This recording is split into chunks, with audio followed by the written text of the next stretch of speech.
हरे कृष्णा। ओम नमः शिवाय। प्रिय भक्तगणों, आज मैं आपको पौष मास के दूसरे दिन की कथा, जिसमें भगवान श्री कृष्ण के प्राकट्य का वर्णन बताया गया है, का श्रवण कराने जा रही हूँ। आप सभी इस कथा को बड़ी श्रद्धा से सुनिएगा। श्री सुखदेव जी कहते हैं, परीक्षित, अब समस्त शुभ गुणों से युक्त बहुत सुहावना समय आया। रोहिणी नक्षत्र था। आकाश के सभी नक्षत्र, ग्रह और तारे शांत सौम्य हो रहे थे। दिशाएं स्वच्छ और प्रसन्न थी। निर्मल आकाश में तारे जगमगा रहे थे। पृथ्वी के बड़े बड़े नगर, छोटे छोटे गांव, अहीरों की बस्तियां और हीरे आदि की खानें मंगलमय हो रही थी। नदियों का जल निर्मल हो गया था। रात्रि के समय भी सरोवरों में कमल खिल रहे थे। वन में वृक्षों की पंक्तियां रंग बिरंगे पुष्पों के गुच्छों से लद गई थी। कहीं पक्षी चहक रहे थे तो कहीं भौरे गुनगुना रहे थे। उस समय परम पवित्र और शीतल मंद सुगंध वायु अपने स्पर्श से लोगों को सुख दान करती हुई बह रही थी। ब्राह्मणों के अग्निहोत्र की कभी न बुझने वाली अग्नियां, जो कंस के अत्याचार से बुझ गई थी, वे इस समय अपने आप जल उठी। संत पुरुष पहले से ही चाहते थे कि असुरों की बढ़ती ना होने पाए। अब उनका मन सहसा प्रसन्नता से भर गया। जिस समय भगवान के आविर्भाव का अवसर आया, स्वर्ग में देवताओं की दुदुम्बियां अपने आप बज उठी। किन्नर और गंधर्व मधुर स्वर में गाने लगे तथा सिद्ध और चारण भगवान के मंगलमय गुणों की स्तुति करने लगे। विद्याधरियां अप्सराओं के साथ नाचने लगी। बड़े बड़े देवता और ऋषि मुनि आनंद से भरकर पुष्पों की वर्षा करने लगे। जल से भरे हुए बादल समुद्र के पास जाकर धीरे धीरे गर्जना करने लगे। जन्म मृत्यु के चक्र से छुड़ाने वाले जनार्दन के अवतार का समय था निशित। चारों ओर अंधकार का साम्राज्य था। उसी समय सबके हृदय में विराजमान भगवान विष्णु देवरूपिणी देवकी के गर्भ से प्रकट हुए। जैसे पूर्व दिशा में 16 कलाओं से पूर्ण चंद्रमा का उदय हो गया हो। वासुदेव जी ने देखा, उनके सामने एक अद्भुत बालक है। उसके नेत्र कमल के समान कोमल और विशाल हैं। 4 सुंदर हाथों में शंख, गदा, चक्र और कमल लिए हुए हैं। वक्ष स्थल पर श्री वत्स का चिन्ह अत्यंत सुंदर स्वर्णमयी रेखा है। गले में कौस्तुभमणि झिलमिला रही है। वर्षाकालीन मेघ के समान परम सुंदर श्यामल शरीर पर मनोहर पीतांबर फहरा रहा है। बहुमूल्य वैदुर्य मणि के किरीट और कुंडल की कांति से सुंदर सुंदर घुंघराले बाल सूर्य की किरणों के समान चमक रहे हैं। कमर में चमचमाती करधन की लड़ियां लटक रही हैं। बाहों में बाजूबंद और कलाइयों में कंकड़ शोभायमान हो रहे हैं। इन सब आभूषणों से सुशोभित बालक के अंग अंग से अनोखी छटा छिटक रही है। जब वासुदेव जी ने देखा कि मेरे पुत्र के रूप में तो स्वयं भगवान ही आए हैं, तब पहले तो उन्हें असीम आश्चर्य हुआ। फिर आनंद से उनकी आंखें खिल उठी। उनका रोम रोम परमानंद में मगन हो गया। श्री कृष्ण का जन्मोत्सव मनाने की उतावली में उन्होंने उसी समय ब्राह्मणों के लिए 10,000 गायों का संकल्प कर दिया। परीक्षित, भगवान श्री कृष्ण अपनी अंग कांति से सूतिका ग्रह को जगमग कर रहे थे। जब वसुदेव जी को यह निश्चय हो गया कि ये तो परम पुरुष परमात्मा ही हैं, तब भगवान का प्रभाव जान लेने से उनका सारा भय जाता रहा। अपनी बुद्धि स्थिर करके उन्होंने भगवान के चरणों में अपना सिर झुका दिया और फिर हाथ जोड़कर वे उनकी स्तुति करने लगे। वसुदेव जी ने कहा, मैं समझ गया कि आप प्रकृति से अतीत साक्षात पुरुषोत्तम हैं। आपका स्वरूप है केवल अनुभव और केवल आनंद। आप समस्त बुद्धियों के एकमात्र साक्षी हैं। आप ही सर्ग के आदि में अपनी प्रकृति से इस त्रिगुणमय जगत की सृष्टि करते हैं। फिर उसमें प्रविष्ट ना होने पर भी आप प्रविष्ट के समान जान पड़ते हैं। जैसे जब तक महतत्व आदि कारण तत्व पृथक पृथक रहते हैं, तब तक उनकी शक्ति भी पृथक पृथक होती है। जब वे इंद्रिय आदि 16 विकारों के साथ मिलते हैं, तभी इस ब्रह्मांड की रचना करते हैं और इसे उत्पन्न करके इसी में अनुप्रविष्ट से जान पड़ते हैं। परंतु सच्ची बात तो यह है कि वे किसी भी पदार्थ में प्रवेश नहीं करते। ऐसा होने का कारण यह है कि उनसे बनी हुई जो भी वस्तु है, उसमें वे पहले से ही विद्यमान रहते हैं। ठीक वैसे ही बुद्धि के द्वारा केवल गुणों के लक्षणों का ही अनुमान किया जाता है और इंद्रियों के द्वारा केवल गणमय विषयों का ही ग्रहण होता है। यद्यपि आप उनमें रहते हैं, फिर भी उन गुणों के ग्रहण से आपका ग्रहण नहीं होता। इसका कारण यह है कि आप सब कुछ हैं, सबके अंतर्यामी हैं और परमार्थ सत्य आत्म स्वरूप हैं। गुणों का आवरण आपको ढक नहीं सकता, इसलिए आप में ना बाहर है ना भीतर। फिर आप किस में प्रवेश करेंगे? जो अपने इन दृश्य गुणों के अपने से पृथक मानकर सत्य समझता है, वह अज्ञानी है, क्योंकि विचार करने पर ये देह गेह आदि पदार्थ वागी विलास के सिवा और कुछ नहीं सिद्ध होते। विचार के द्वारा जिस वस्तु का अस्तित्व सिद्ध नहीं होता, बल्कि जो बाधित हो जाती है, उसको सत्य मानने वाला पुरुष बुद्धिमान कैसे हो सकता है? प्रभु कहते हैं कि आप स्वयं समस्त क्रियाओं, गुणों और विकारों से रहित हैं।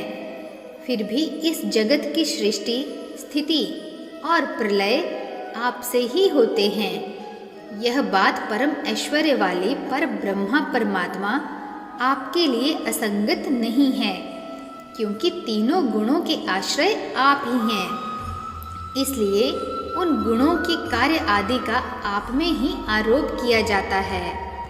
आप ही तीनों लोकों की रक्षा करने के लिए अपनी माया से सत्वमय शुक्ल वर्ण धारण करते हैं। उत्पत्ति के लिए रजः प्रधान रक्त वर्ण और प्रलय के समय तमोगुण प्रधान कृष्ण वर्ण स्वीकार करते हैं। प्रभु, आप सर्वशक्तिमान और सबके स्वामी हैं। इस संसार की रक्षा के लिए ही आपने मेरे घर अवतार लिया है। आजकल कोटि कोटि असुर सेनापतियों ने राजा का नाम धारण कर रखा है और अपने अधीन बड़ी बड़ी सेनाएं कर रखी हैं। आप उन सब का संहार करेंगे। देवताओं के भी आराध्य देव प्रभु, यह कंस बड़ा दुष्ट है। इसे जब मालूम हुआ कि आपका अवतार हमारे घर होने वाला है, तब उसने आपके भय से आपके बड़े भाइयों को मार डाला। अभी उसके दूत आपके अवतार का समाचार उसे सुनाएंगे और वह अभी अभी हाथ में शस्त्र लेकर दौड़ आएगा। श्री सुखदेव जी कहते हैं, परीक्षित, इधर देवकी ने देखा कि मेरे पुत्र में तो पुरुषोत्तम भगवान के सभी लक्षण मौजूद हैं। पहले तो उन्हें कंस से कुछ भय मालूम हुआ, परंतु फिर वे बड़े पवित्र भाव से मुस्कुराती हुई स्तुति करने लगी। देवकी कहने लगी कि हे मधुसूदन, इस पापी कंस को यह बात मालूम न हो कि आपका जन्म मेरे गर्भ से हुआ है। मेरा धैर्य टूट रहा है। आपके लिए मैं कंस से बहुत डर रही हूँ। विश्वात्मन, आपका यह रूप अलौकिक है। आप शंख, चक्र, गदा और कमल की शोभा से युक्त अपना यह चतुर्भुज रूप छिपा लीजिए। प्रलय के समय आप इस संपूर्ण विश्व को अपने शरीर में वैसे ही स्वाभाविक रूप से धारण करते हैं जैसे कोई मनुष्य अपने शरीर में रहने वाले छिद्र रूप आकाश को। वही परम पुरुष परमात्मा आप मेरे गर्भवासी हुए। यह आपकी अद्भुत मनुष्य लीला नहीं तो और क्या है। श्री भगवान ने कहा, देवी, स्वयंभू मनवंतर में जब तुम्हारा पहला जन्म हुआ था उस समय तुम्हारा नाम था प्रश्नी और ये वासुदेव सुतपा नाम के प्रजापति थे। तुम दोनों के हृदय बड़े ही शुद्ध थे। जब ब्रह्मा जी ने तुम दोनों को संतान उत्पन्न करने की आज्ञा दी तब तुम लोगों ने इंद्रियों का दमन करके उत्कृष्ट तपस्या की। तुम दोनों ने वर्षा, वायु, घाम, शीत, उष्ण आदि काल के विभिन्न गुणों का सहन किया और प्राणायाम के द्वारा अपने मन के मल धो डाले। तुम दोनों कभी सूखे पत्ते खा लेते और कभी हवा पीकर ही रह जाते। तुम्हारा चित्त बड़ा शांत था। इस प्रकार तुम लोगों ने मुझसे अभीष्ट वस्तु प्राप्त करने की इच्छा से मेरी आराधना की। मुझ में चित्त लगाकर ऐसा परम दुष्कर और घोर तप करते करते देवताओं के 12,000 वर्ष बीत गए। पुण्यमय देवी, उस समय मैं तुम दोनों पर प्रसन्न हुआ क्योंकि तुम दोनों ने तपस्या, श्रद्धा और प्रेममयी भक्ति से अपने हृदय में नित्य निरंतर मेरी भावना की थी। उस समय तुम दोनों की अभिलाषा पूर्ण करने के लिए वर देने वालों का राजा मैं इसी रूप से तुम्हारे सामने प्रकट हुआ। जब मैंने कहा कि तुम्हारी जो इच्छा हो मुझसे मांग लो, तब तुम दोनों ने मेरे जैसा पुत्र मांगा।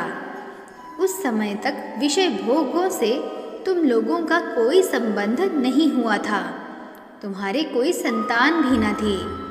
इसलिए मेरी माया से मोहित होकर तुम दोनों ने मुझसे मोक्ष नहीं मांगा। तुम्हें मेरा जैसा पुत्र होने का वर प्राप्त हो गया और मैं वहाँ से चला गया। अब सफल मनोरथ होकर तुम लोग विषयों का भोग करने लगे। मैंने देखा कि संसार में शील, स्वभाव, उदारता तथा अन्य गुणों में मेरे जैसा दूसरा कोई नहीं है। इसलिए मैं ही तुम दोनों का पुत्र हुआ और उस समय मैं प्रश्नी गर्भ के नाम से विख्यात हुआ। फिर दूसरे जन्म में तुम हुई अदिति और वसुदेव हुए कश्यप। उस समय भी मैं तुम्हारा पुत्र हुआ। मेरा नाम था उपेंद्र। शरीर छोटा होने के कारण लोग मुझे वामन भी कहते थे। सती देवकी, तुम्हारे इस तीसरे जन्म में भी मैं उसी रूप से फिर तुम्हारा पुत्र हुआ हूँ। मेरी वाणी सर्वदा सत्य होती है। मैंने तुम्हें अपना यह रूप इसलिए दिखला दिया है कि तुम्हें मेरे पूर्व अवतारों का स्मरण हो जाए। यदि मैं ऐसा नहीं करता तो केवल मनुष्य शरीर से मेरे अवतार की पहचान नहीं हो पाती। तुम दोनों मेरे प्रति पुत्र भाव तथा निरंतर ब्रह्म भाव रखना। इस प्रकार वात्सल्य, स्नेह और चिंतन के द्वारा तुम्हें मेरे परम पद की प्राप्ति होगी। श्री सुखदेव जी कहते हैं, भगवान इतना कहकर चुप हो गए। अब उन्होंने अपनी योग माया से माता पिता के देखते देखते तुरंत एक साधारण शिशु का रूप धारण कर लिया। तब वसुदेव जी ने भगवान की प्रेरणा से अपने पुत्र को लेकर सूतिका गृह से बाहर निकलने की इच्छा की। उसी समय नंद पत्नी यशोदा के गर्भ से उस योग माया का जन्म हुआ, जो भगवान की शक्ति होने के कारण उनके समान ही जन्म रहित है।